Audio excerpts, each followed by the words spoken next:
La carta a los Hebreos, capítulo 1.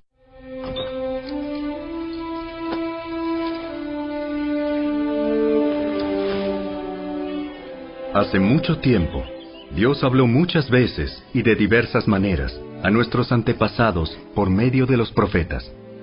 Y ahora, en estos últimos días, nos ha hablado por medio de su Hijo.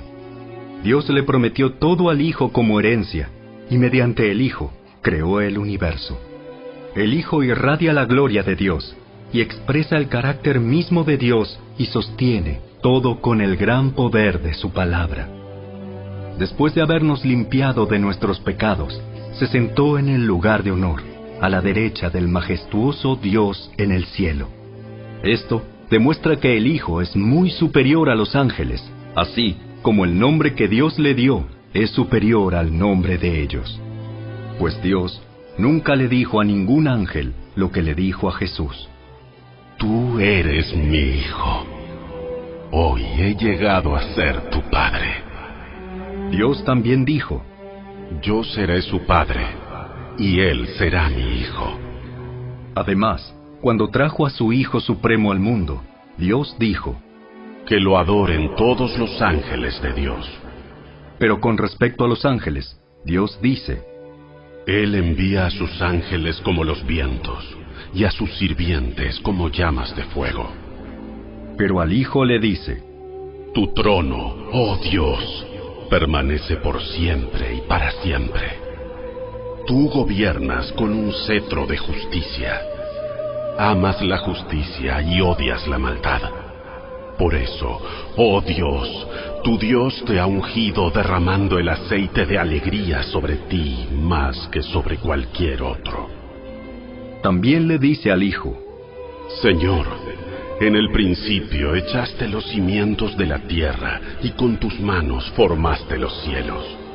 Ellos dejarán de existir, pero tú permaneces para siempre. Ellos se desgastarán como ropa vieja. Los doblarás como un manto y los desecharás como ropa usada. Pero tú siempre eres el mismo. Tú vivirás para siempre. Además, Dios nunca le dijo a ninguno de los ángeles, siéntate en el lugar de honor a mi derecha, hasta que humille a tus enemigos y los ponga por debajo de tus pies. Por lo tanto, los ángeles solo son sirvientes, espíritus enviados para cuidar a quienes heredarán la salvación.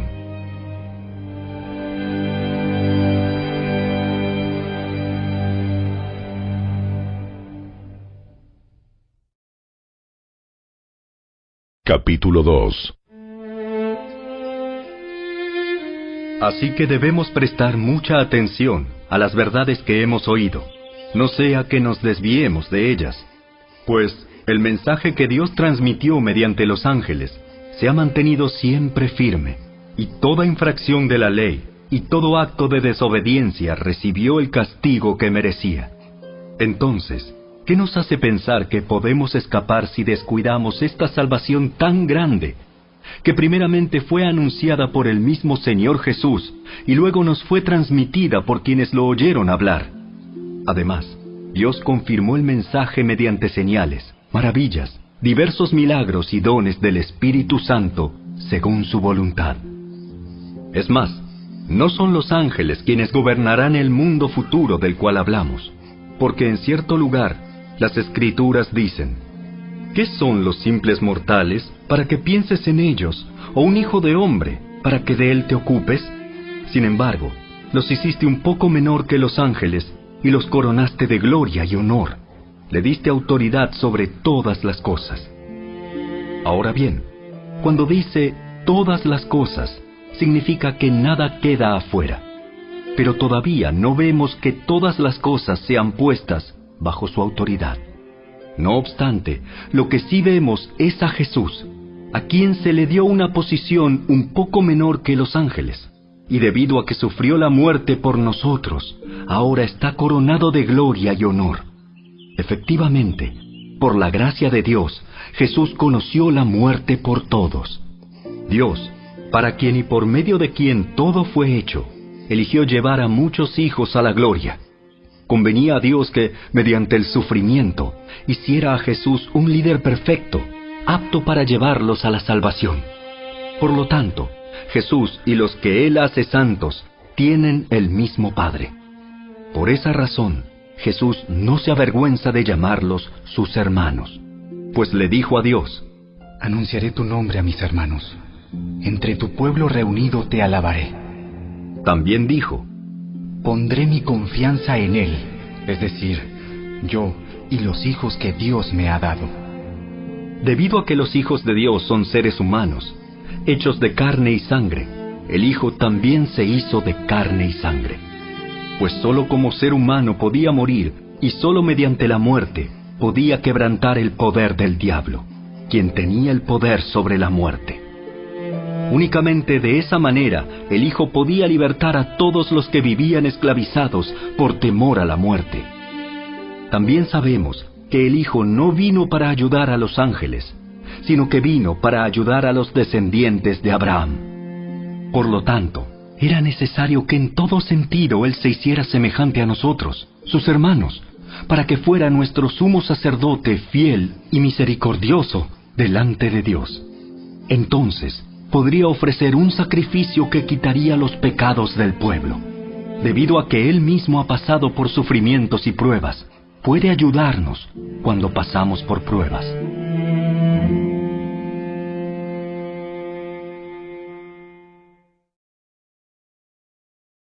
Capítulo 3. Así que, amados hermanos, ustedes que pertenecen a Dios y tienen parte con los que han sido llamados al cielo, consideren detenidamente a este Jesús, a quien declaramos mensajero de Dios y sumo sacerdote. Pues Él fue fiel a Dios, quien lo nombró, así como Moisés fue fiel cuando se le encomendó toda la casa de Dios. Pero Jesús merece mucha más gloria que Moisés. Así como el que construye una casa merece más elogio que la casa misma, pues cada casa tiene un constructor, pero el que construyó todo es Dios. En verdad, Moisés fue fiel como siervo en la casa de Dios. Su trabajo fue una ilustración de las verdades que Dios daría a conocer tiempo después. Pero Cristo, como Hijo, está a cargo de toda la casa de Dios. Y nosotros somos la casa de Dios si nos armamos de valor y permanecemos confiados en nuestra esperanza en Cristo. Por eso, el Espíritu Santo dice: cuando oigan hoy su voz, no endurezcan el corazón como lo hicieron los israelitas cuando se rebelaron, aquel día que me pusieron a prueba en el desierto. Allí sus antepasados me tentaron y pusieron a prueba mi paciencia, a pesar de haber visto mis milagros durante 40 años. Por eso estuve enojado con ellos y dije: su corazón siempre se aleja de mí, rehúsan hacer lo que les digo. Así que en mi enojo juré: ellos nunca entrarán en mi lugar de descanso. Por lo tanto, amados hermanos, cuidado. Asegúrense de que ninguno de ustedes tenga un corazón maligno e incrédulo que los aleje del Dios vivo. Adviértanse unos a otros todos los días mientras dure ese hoy, para que ninguno sea engañado por el pecado y se endurezca contra Dios.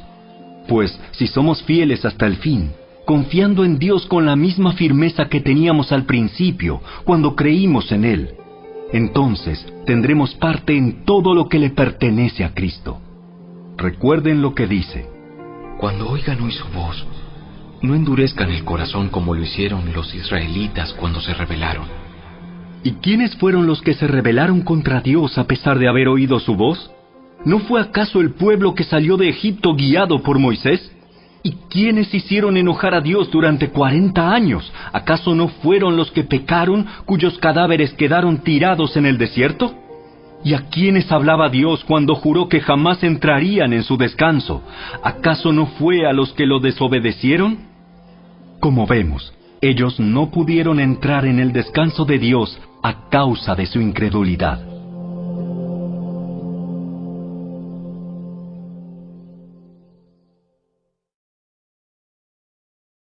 Capítulo 4.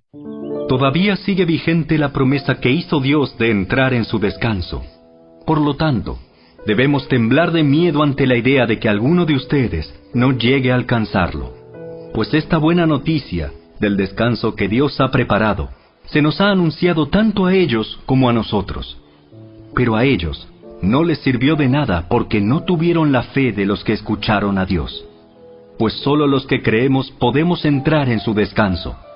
En cuanto a los demás, Dios dijo: En mi enojo juré, ellos nunca entrarán en mi lugar de descanso. Si bien ese descanso está preparado desde que Él hizo el mundo, sabemos que está preparado debido al pasaje en las Escrituras que menciona el séptimo día. Cuando llegó el séptimo día, Dios descansó de toda su labor. Pero en el otro pasaje Dios dijo: ellos nunca entrarán en mi lugar de descanso. Así que el descanso de Dios está disponible para que la gente entre, pero los primeros en oír esta buena noticia no entraron porque desobedecieron a Dios. Entonces Dios fijó otro tiempo para entrar en su descanso, y ese tiempo es hoy. Lo anunció mucho más tarde por medio de David, en las palabras que ya se han citado: Cuando oigan hoy su voz, no endurezcan el corazón. Ahora bien, si Josué hubiera logrado darles ese descanso, Dios no habría hablado de otro día de descanso aún por venir. Así que todavía hay un descanso especial en espera para el pueblo de Dios. Pues todos los que han entrado en el descanso de Dios han descansado de su trabajo, tal como Dios descansó del suyo después de crear el mundo. Entonces, hagamos todo lo posible por entrar en ese descanso. Pero si desobedecemos a Dios como lo hizo el pueblo de Israel, caeremos. Pues la palabra de Dios es viva y poderosa. Es más cortante que cualquier espada de dos filos. Penetra entre el alma y el espíritu, entre la articulación y la médula del hueso. Deja al descubierto nuestros pensamientos y deseos más íntimos. No hay nada en toda la creación que esté oculto a Dios. Todo está desnudo y expuesto ante sus ojos, y es a Él a quien rendimos cuentas. Por lo tanto, ya que tenemos un gran sumo sacerdote que entró en el cielo, Jesús, el Hijo de Dios, aferrémonos a lo que creemos. Nuestro sumo sacerdote comprende nuestras debilidades, porque enfrentó todas y cada una de las pruebas que enfrentamos nosotros. Sin embargo, Él nunca pecó. Así que acerquémonos con toda confianza al trono de la gracia de nuestro Dios. Allí recibiremos su misericordia y encontraremos la gracia que nos ayudará cuando más la necesitemos.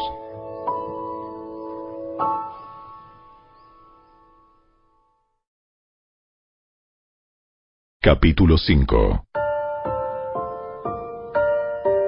Todo sumo sacerdote es un hombre escogido para representar a otras personas en su trato con Dios.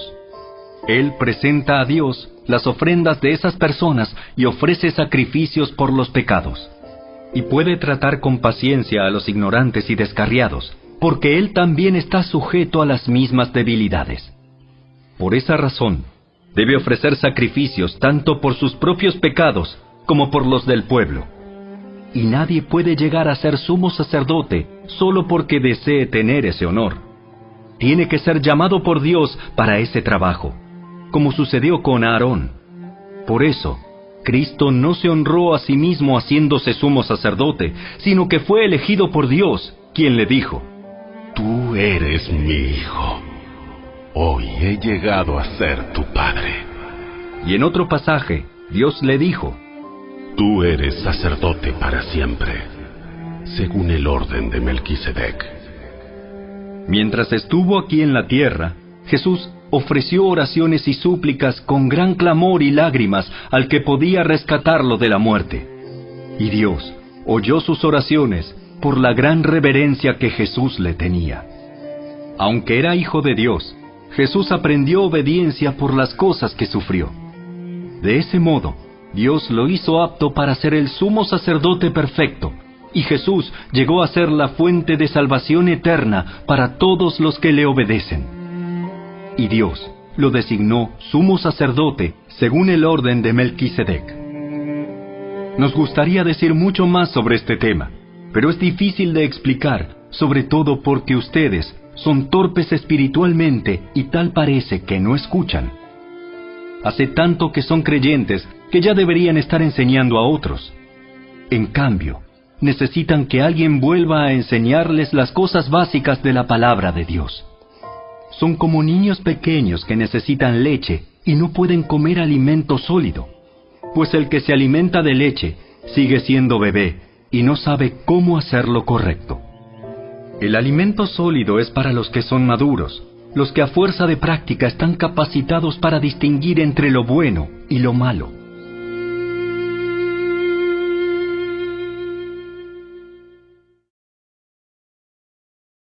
Capítulo 6.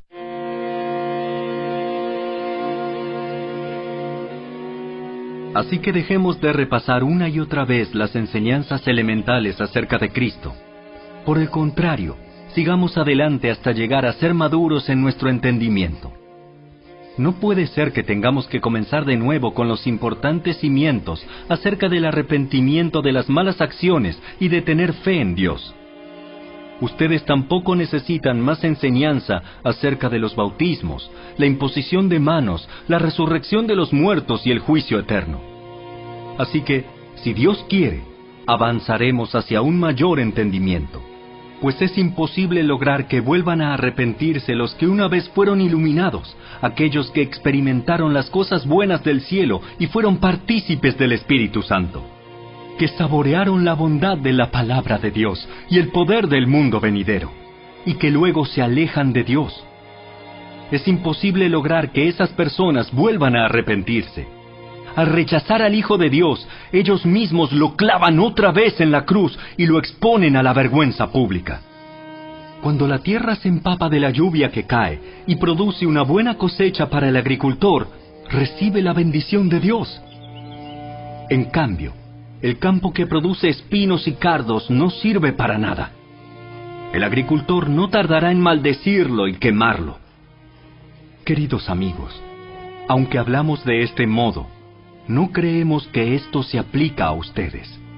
Estamos convencidos de que ustedes están destinados para cosas mejores, las cuales vienen con la salvación. Pues Dios no es injusto. No olvidará con cuánto esfuerzo han trabajado para Él y cómo han demostrado su amor por Él, sirviendo a otros creyentes como todavía lo hacen. Nuestro gran deseo es que sigan amando a los demás mientras tengan vida, para asegurarse de que lo que esperan se hará realidad. Entonces, no se volverán torpes ni indiferentes espiritualmente. En cambio, seguirán el ejemplo de quienes, gracias a su fe y perseverancia, heredarán las promesas de Dios. Por ejemplo, estaba la promesa que Dios le hizo a Abraham. Como no existía nadie superior a Dios por quien jurar, Dios juró por su propio nombre, diciendo: Ciertamente te bendeciré y multiplicaré tu descendencia hasta que sea incontable. Entonces Abraham esperó con paciencia y recibió lo que Dios le había prometido. Ahora bien, cuando las personas hacen un juramento, invocan a alguien superior a ellas para obligarse a cumplirlo. Y no cabe ninguna duda de que ese juramento conlleva una obligación. Dios también se comprometió mediante un juramento para que los que recibieran la promesa pudieran estar totalmente seguros de que Él jamás cambiaría de parecer. Así que Dios ha hecho ambas cosas, la promesa y el juramento. Estas dos cosas no pueden cambiar, porque es imposible que Dios mienta. Por lo tanto, los que hemos acudido a Él en busca de refugio, podemos estar bien confiados aferrándonos a la esperanza que está delante de nosotros. Esta esperanza es un ancla firme y confiable para el alma. Nos conduce a través de la cortina al santuario interior de Dios. Jesús ya entró allí por nosotros. Él ha llegado a ser nuestro eterno sumo sacerdote, según el orden de Melquisedec.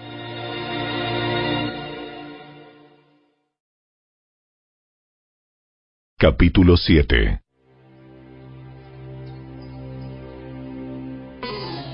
Este Melquisedec fue rey de la ciudad de Salem y también sacerdote del Dios Altísimo. Cuando Abraham regresaba triunfante de una gran batalla contra los reyes, Melquisedec salió a su encuentro y lo bendijo. Después Abraham tomó la 10ª parte de todo lo que había capturado en la batalla y se la dio a Melquisedec. El nombre Melquisedec significa Rey de Justicia, y Rey de Salem significa Rey de Paz. No hay registro de su padre ni de su madre, ni de ninguno de sus antepasados. No hay principio ni fin de su vida. A semejanza del Hijo de Dios, sigue siendo sacerdote para siempre. Consideren entonces la grandeza de este Melquisedec. Incluso Abraham, el gran patriarca de Israel, reconoció esto al entregarle la 10ª parte de lo que había capturado en la batalla. Ahora bien, la ley de Moisés exigía que los sacerdotes, que son descendientes de Leví, le cobraran el diezmo al resto del pueblo de Israel, quienes también son descendientes de Abraham. Sin embargo, Melquisedec, que no era descendiente de Leví, recibió de Abraham la 10ª parte. Y Melquisedec bendijo a Abraham, quien ya había recibido las promesas de Dios. Sin lugar a dudas, el que tiene el poder para bendecir es superior a quien recibe la bendición. Los sacerdotes que reciben los diezmos son hombres que mueren, así que Melquisedec es superior a ellos porque se nos dice que sigue viviendo. Además, podríamos decir que esos levitas, los que reciben el diezmo, pagaron un diezmo a Melquisedec cuando lo pagó su antepasado Abraham. A pesar de que Leví aún no había nacido, la simiente de la cual provino ya existía en el cuerpo de Abraham cuando Melquisedec recibió su diezmo. Entonces, si el sacerdocio de Leví, sobre el cual se basó la ley, hubiera podido lograr la perfección que Dios propuso, ¿por qué fue necesario que Dios estableciera un sacerdocio diferente, con un sacerdote según el orden de Melquisedec, en lugar del orden de Leví y Aarón? Y si se cambia el sacerdocio, también es necesario cambiar la ley para permitirlo.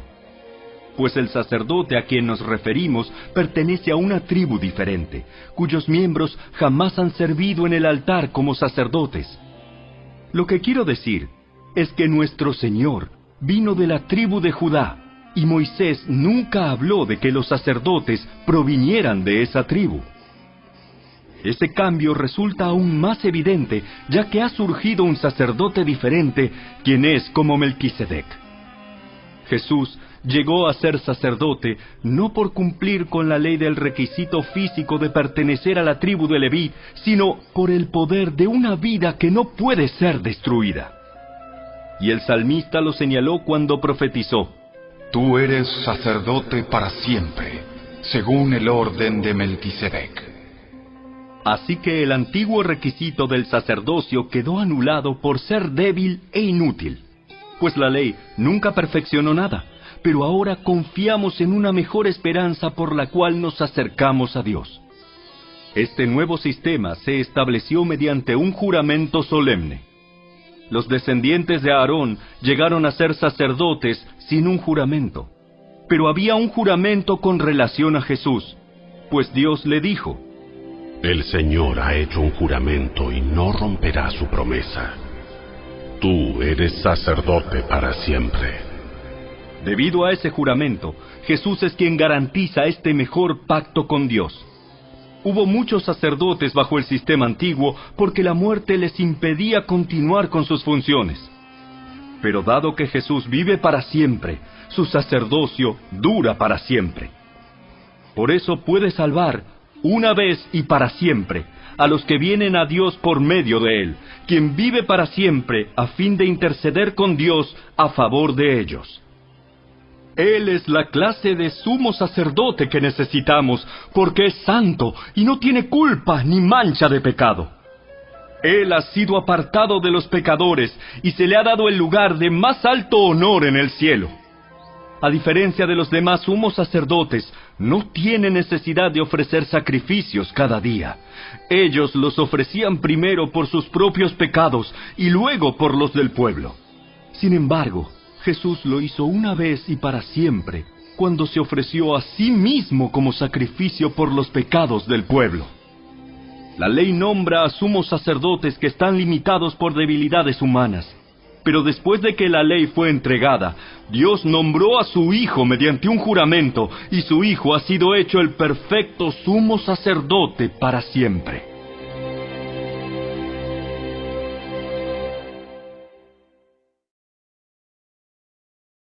Capítulo 8. El punto principal es el siguiente. Tenemos un sumo sacerdote quien se sentó en el lugar de honor, a la derecha del trono del Dios majestuoso en el cielo. Allí sirve como ministro en el tabernáculo del cielo, el verdadero lugar de adoración construido por el Señor y no por manos humanas. Ya que es deber de todo sumo sacerdote presentar ofrendas y sacrificios, nuestro sumo sacerdote también tiene que presentar una ofrenda. Si estuviera aquí en la tierra, ni siquiera sería sacerdote, porque ya hay sacerdotes que presentan las ofrendas que exige la ley. Ellos sirven dentro de un sistema de adoración que es solo una copia, una sombra del verdadero que está en el cielo. Pues cuando Moisés estaba por construir el tabernáculo, Dios le advirtió lo siguiente: asegúrate de hacer todo según el modelo que te mostré aquí en la montaña.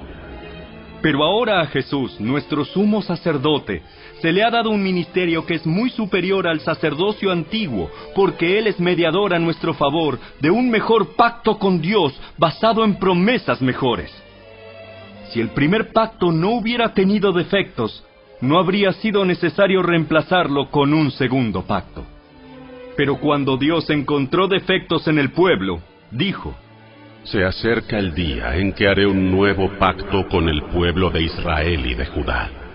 Este pacto no será como el que hice con sus antepasados, cuando los tomé de la mano y los saqué de la tierra de Egipto. Ellos no permanecieron fieles a mi pacto, por eso les di la espalda. Pero este es el nuevo pacto que haré con el pueblo de Israel en ese día. Pondré mis leyes en su mente y las escribiré en su corazón.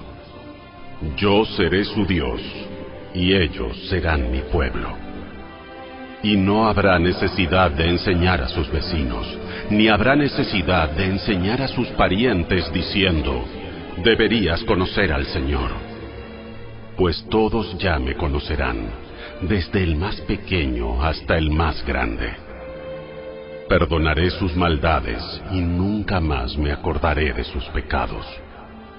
Cuando Dios habla de un nuevo pacto, quiere decir que ha hecho obsoleto al primero, el cual ha caducado y pronto desaparecerá.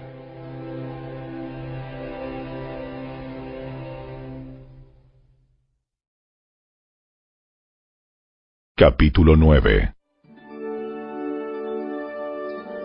Ese primer pacto entre Dios e Israel incluía ordenanzas para la adoración y un lugar de culto aquí, en la tierra.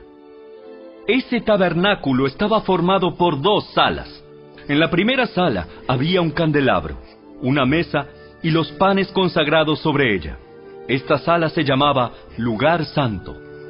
Luego había una cortina detrás de la cual se encontraba la segunda sala, llamada Lugar Santísimo. En esa sala había un altar de oro para el incienso y un cofre de madera conocido como el Arca del Pacto, el cual estaba totalmente cubierto de oro.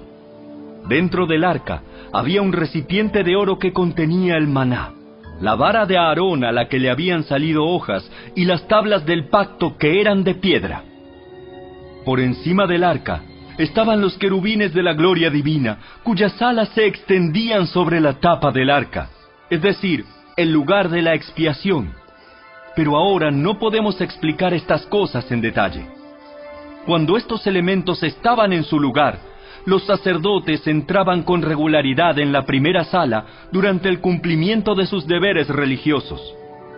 Pero solo el sumo sacerdote entraba en el lugar santísimo y lo hacía una sola vez al año. Y siempre ofrecía sangre por sus propios pecados y por los pecados que el pueblo cometía por ignorancia.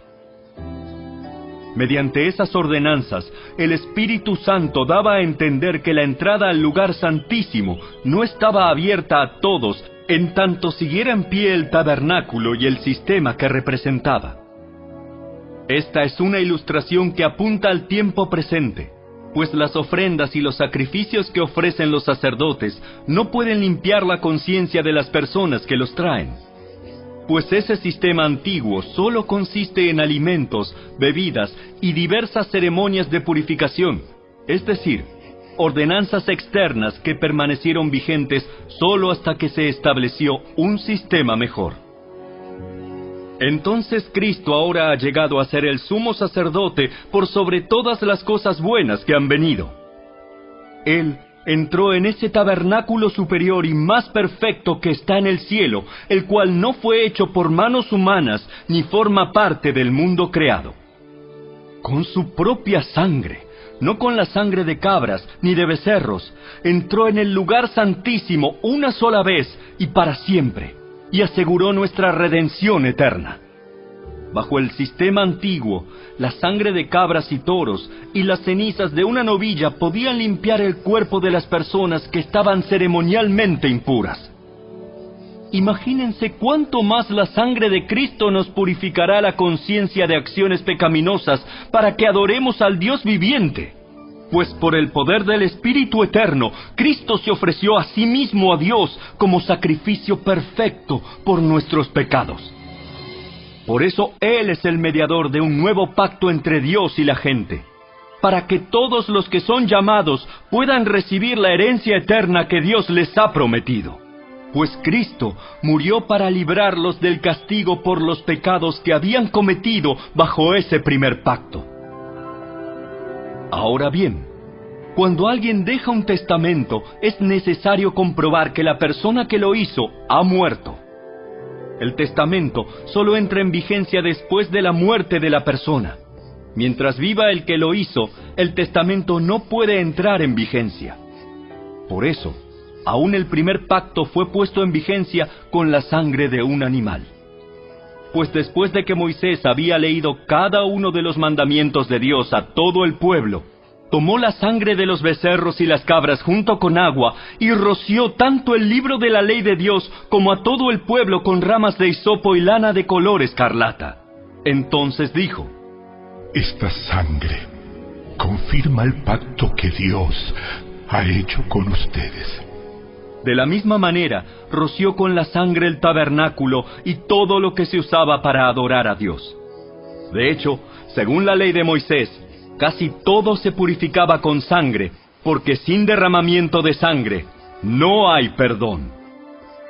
Por esa razón, el tabernáculo y todo lo que en él había, que eran copias de las cosas del cielo, debían ser purificados mediante la sangre de animales. Pero las cosas verdaderas del cielo debían ser purificadas mediante sacrificios superiores a la sangre de animales. Pues Cristo no entró en un lugar santo hecho por manos humanas, que era solo una copia del verdadero que está en el cielo. Él entró en el cielo mismo para presentarse ahora delante de Dios a favor de nosotros. Y no entró en el cielo para ofrecerse a sí mismo una y otra vez, como lo hace el sumo sacerdote aquí en la tierra, que entra en el lugar santísimo año tras año con la sangre de un animal. Si eso hubiera sido necesario, Cristo tendría que haber sufrido la muerte una y otra vez desde el principio del mundo. Pero ahora, en el fin de los tiempos, Cristo se presentó una sola vez y para siempre, para quitar el pecado mediante su propia muerte en sacrificio. Y así como cada persona está destinada a morir una sola vez y después vendrá el juicio, así también Cristo fue ofrecido una sola vez y para siempre, a fin de quitar los pecados de muchas personas. Cristo vendrá otra vez, no para ocuparse de nuestros pecados, sino para traer salvación a todos los que esperan con anhelo su venida.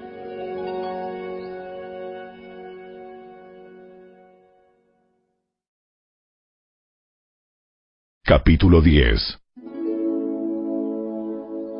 El sistema antiguo bajo la ley de Moisés era solo una sombra, un tenue anticipo de las cosas buenas por venir, no las cosas buenas en sí mismas.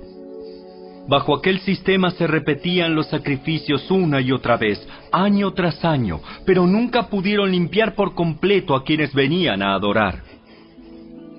Si los sacrificios hubieran podido limpiar por completo, entonces habrían dejado de ofrecerlos, porque los adoradores se habrían purificado una sola vez y para siempre, y habrían desaparecido los sentimientos de culpa. Pero en realidad, esos sacrificios les recordaban sus pecados año tras año, pues no es posible que la sangre de los toros y las cabras quite los pecados.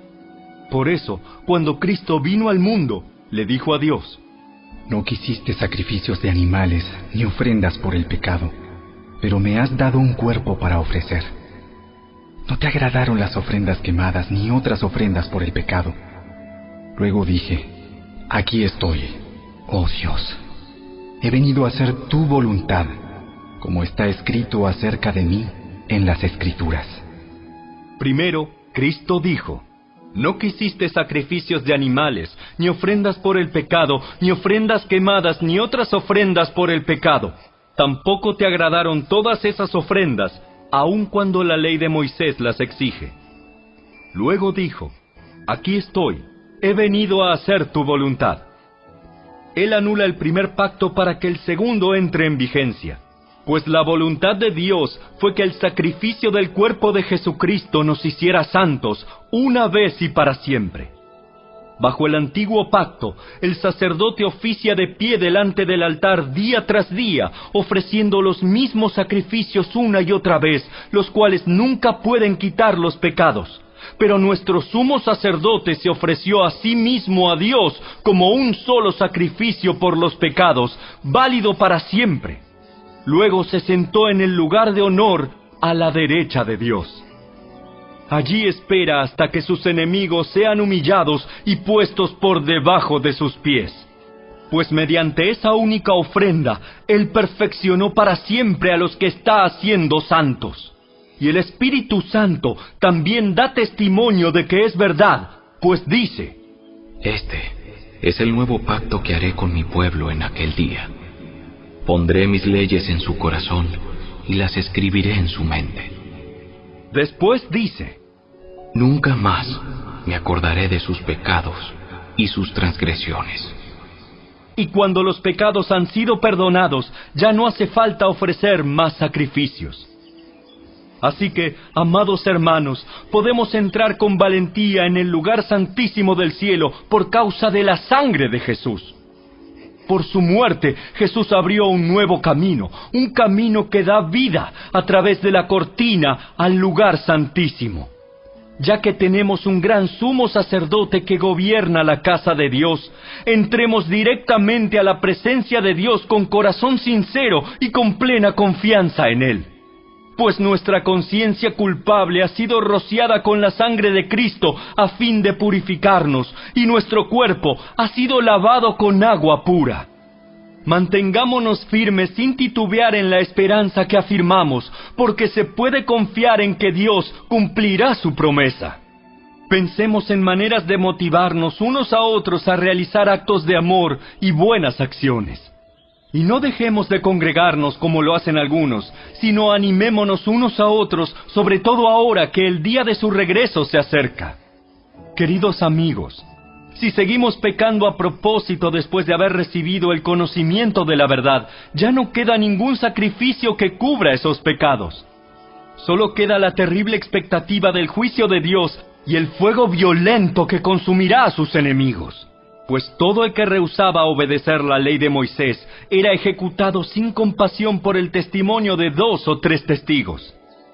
Piensen, pues, cuánto mayor será el castigo para quienes han pisoteado al Hijo de Dios y han considerado la sangre del pacto, la cual nos hizo santos, como si fuera algo vulgar e inmundo, y han insultado y despreciado al Espíritu Santo que nos trae la misericordia de Dios. Pues conocemos al que dijo: Yo tomaré venganza, yo les pagaré lo que se merecen. También dijo: El Señor juzgará a su propio pueblo. Es algo aterrador caer en manos del Dios vivo. Acuérdense de los primeros tiempos cuando recién aprendían acerca de Cristo. Recuerden cómo permanecieron fieles aunque tuvieron que soportar terrible sufrimiento. Algunas veces los ponían en ridículo públicamente y los golpeaban. Otras veces ustedes ayudaban a los que pasaban por lo mismo. sufrieron junto con los que fueron metidos en la cárcel, y cuando a ustedes les quitaron todos sus bienes, lo aceptaron con alegría. Sabían que en el futuro les esperaban cosas mejores que durarán para siempre. Por lo tanto, no desechen la firme confianza que tienen en el Señor. Tengan presente la gran recompensa que les traerá. Perseverar con paciencia es lo que necesitan ahora para seguir haciendo la voluntad de Dios. Entonces recibirán todo lo que Él ha prometido. Pues dentro de muy poco tiempo, aquel que viene vendrá sin demorarse.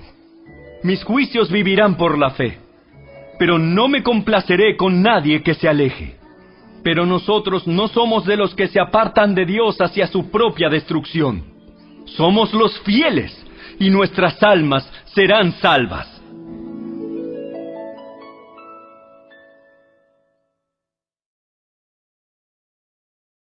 Capítulo 11.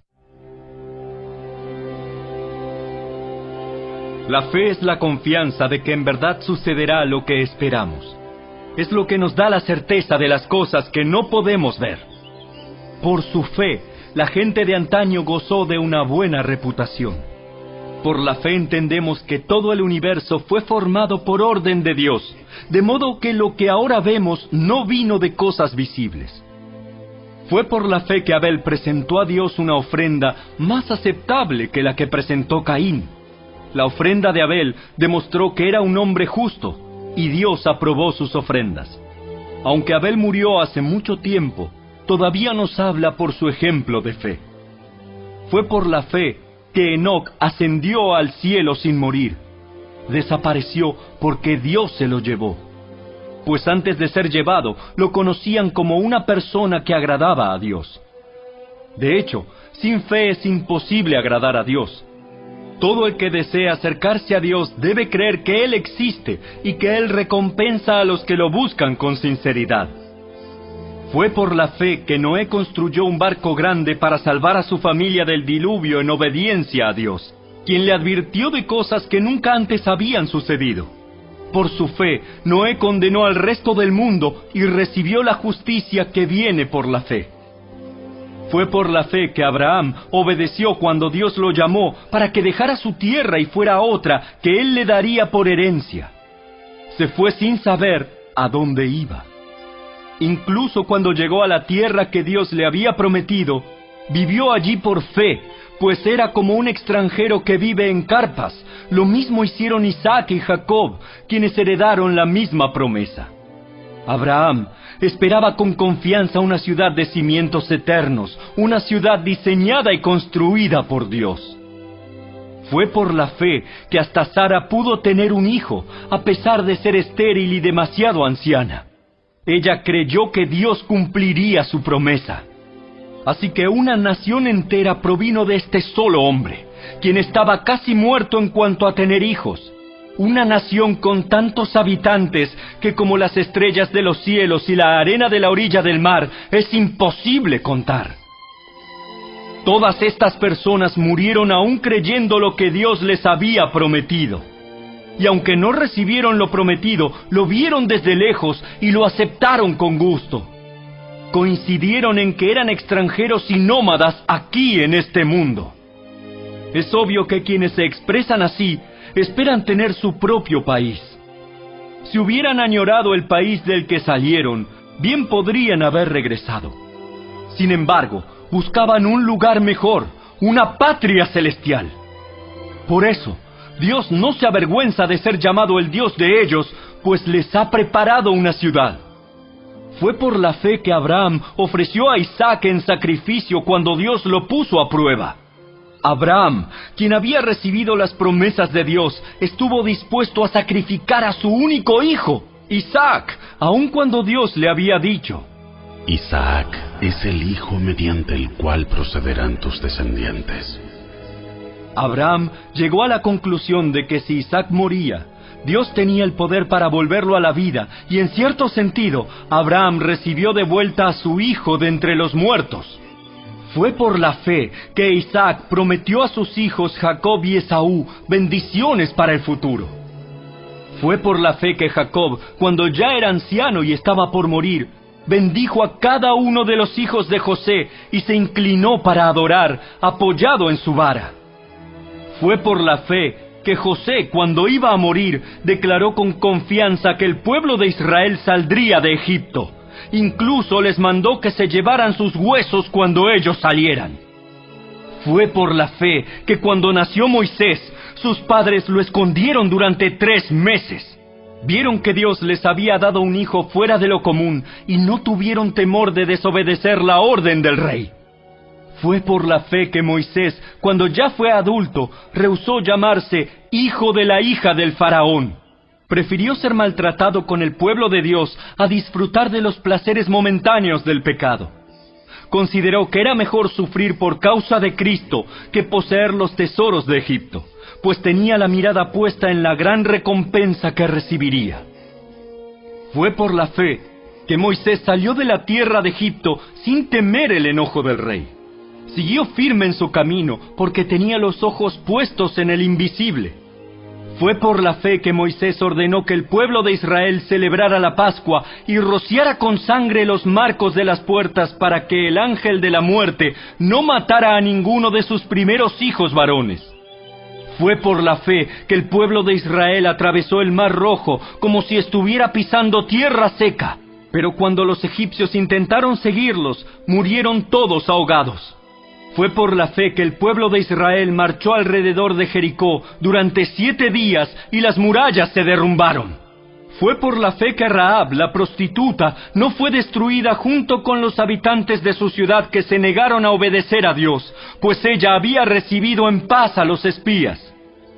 ¿Cuánto más les tengo que decir? Se necesitaría demasiado tiempo para contarles acerca de la fe de Gedeón, Barak, Sansón, Jefté, David, Samuel y todos los profetas. Por la fe, esas personas conquistaron reinos, gobernaron con justicia y recibieron lo que Dios les había prometido. Cerraron bocas de leones, apagaron llamas de fuego y escaparon de morir a filo de espada. Su debilidad se convirtió en fortaleza. Llegaron a ser poderosos en batalla e hicieron huir a ejércitos enteros. Hubo mujeres que recibieron otra vez con vida a sus seres queridos que habían muerto. Sin embargo, otros fueron torturados porque rechazaron negar a Dios a cambio de la libertad. Ellos pusieron su esperanza en una vida mejor que viene después de la resurrección. Algunos fueron ridiculizados y sus espaldas fueron laceradas con látigos. Otros fueron encadenados en prisiones. Algunos murieron apedreados. A otros los cortaron por la mitad con una sierra y a otros los mataron a espada. Algunos anduvieron vestidos con pieles de ovejas y cabras, desposeídos y oprimidos y maltratados. Este mundo no era digno de ellos. Vagaron por desiertos y montañas, se escondieron en cuevas y hoyos de la tierra. Debido a su fe, todas esas personas gozaron de una buena reputación, aunque ninguno recibió todo lo que Dios le había prometido. Pues Dios tenía preparado algo mejor para nosotros, de modo que ellos no llegaran a la perfección sin nosotros.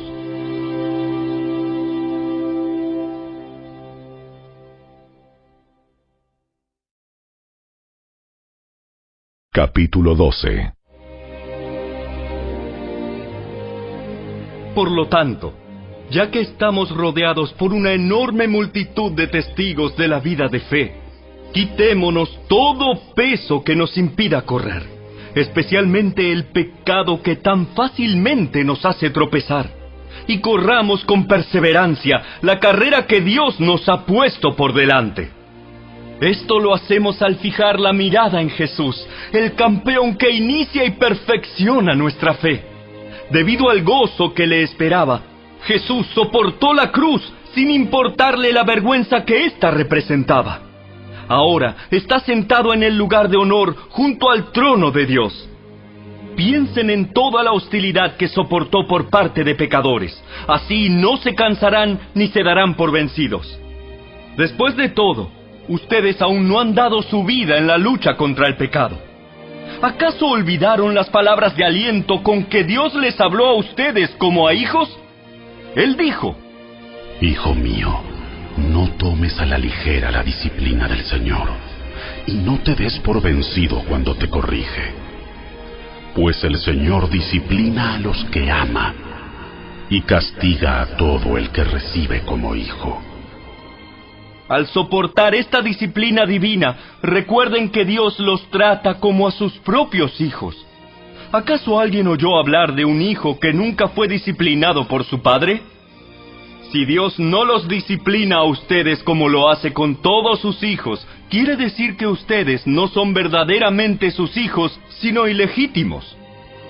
Ya que respetábamos a nuestros padres terrenales que nos disciplinaban, entonces, ¿acaso no deberíamos someternos aún más a la disciplina del Padre de nuestro espíritu y así vivir para siempre? Pues nuestros padres terrenales nos disciplinaron durante algunos años e hicieron lo mejor que pudieron. Pero la disciplina de Dios siempre es buena para nosotros, a fin de que participemos de su santidad. Ninguna disciplina resulta agradable a la hora de recibirla. Al contrario, es dolorosa, pero después produce la apacible cosecha de una vida recta para los que han sido entrenados por ella. Por lo tanto, renueven las fuerzas de sus manos cansadas y fortalezcan sus rodillas debilitadas. Tracen un camino recto para sus pies, a fin de que los débiles y los cojos no caigan, sino que se fortalezcan. Esfuércense por vivir en paz con todos y procuren llevar una vida santa, porque los que no son santos no verán al Señor. Cuídense unos a otros, para que ninguno de ustedes deje de recibir la gracia de Dios. Tengan cuidado de que no brote ninguna raíz venenosa de amargura, la cual los trastorne a ustedes y envenene a muchos. Asegúrense de que ninguno sea inmoral ni profano, como Esaú, que cambió sus derechos de primer hijo varón por un simple plato de comida. Ustedes saben que después, cuando quiso recibir la bendición de su padre, fue rechazado. Ya era demasiado tarde para arrepentirse, a pesar de que suplicó con lágrimas amargas. Ustedes no se han acercado a una montaña que se pueda tocar, a un lugar que arde en llamas, un lugar de oscuridad y tinieblas, rodeado por un torbellino como les sucedió a los israelitas cuando llegaron al monte Sinaí. Ellos oyeron un imponente toque de trompeta y una voz tan temible que les suplicaron a Dios que dejara de hablar. Retrocedieron tambaleándose bajo el mandato de Dios. Si tan solo un animal toca la montaña, deberá morir apedreado. Incluso Moisés se asustó tanto de lo que vio que dijo: Estoy temblando de miedo. En cambio, ustedes han llegado al monte Sión, a la ciudad del Dios viviente, a la Jerusalén celestial, y a incontables miles de ángeles que se han reunido llenos de gozo. Ustedes han llegado a la congregación de los primogénitos de Dios, cuyos nombres están escritos en el cielo. Ustedes han llegado a Dios mismo, quien es el juez sobre todas las cosas. Ustedes han llegado a los espíritus de los justos, que están en el cielo y que ya han sido perfeccionados.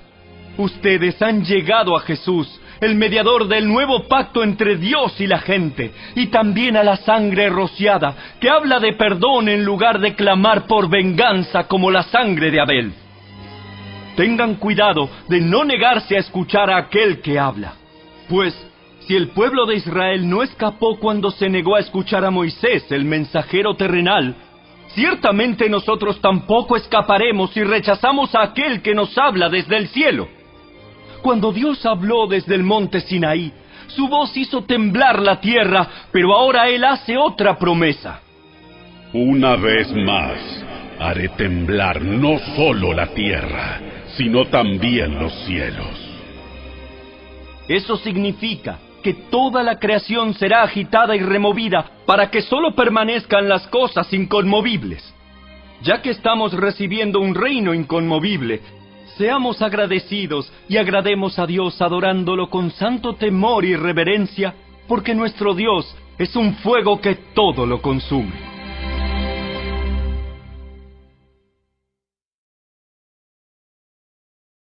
Capítulo 13. Sigan amándose unos a otros como hermanos. No se olviden de brindar hospitalidad a los desconocidos, porque algunos que lo han hecho han hospedado ángeles sin darse cuenta. Acuérdense de aquellos que están en prisión como si ustedes mismos estuvieran allí. Acuérdense también de los que son maltratados como si ustedes mismos sintieran en carne propia el dolor de ellos. Honren el matrimonio, y los casados manténganse fieles el uno al otro. Con toda seguridad, Dios juzgará a los que cometen inmoralidades sexuales y a los que cometen adulterio.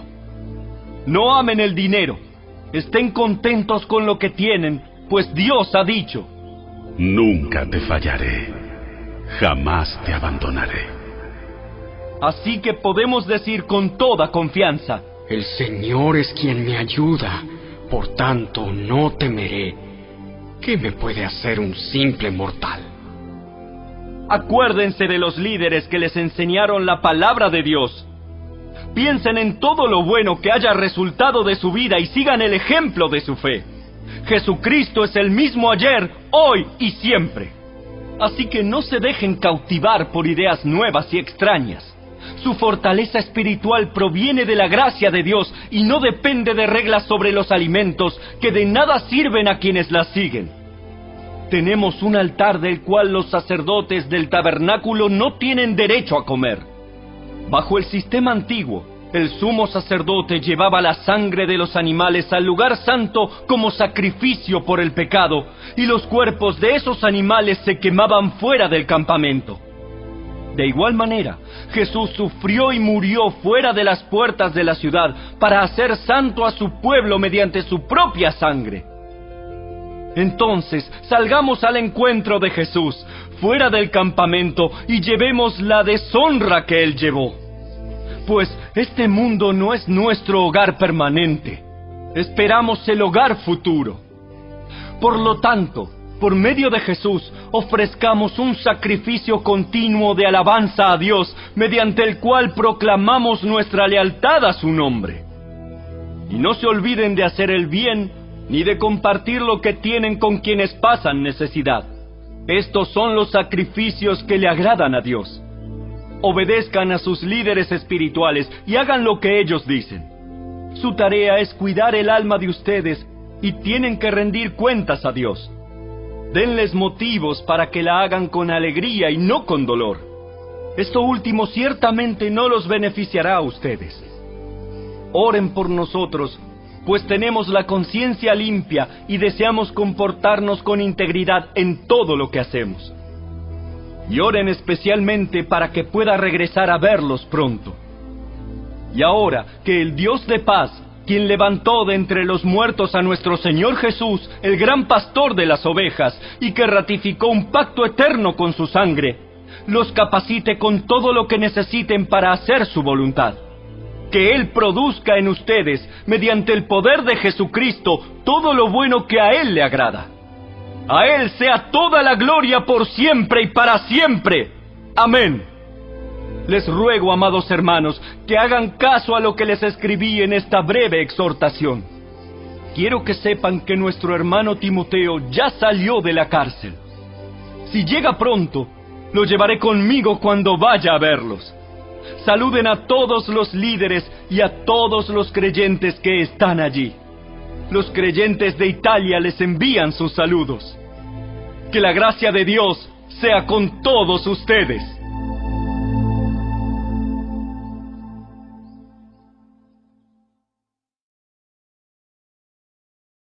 No olvides suscribirte para apoyarme a subir más audiolibros y textos bíblicos. Muchas gracias.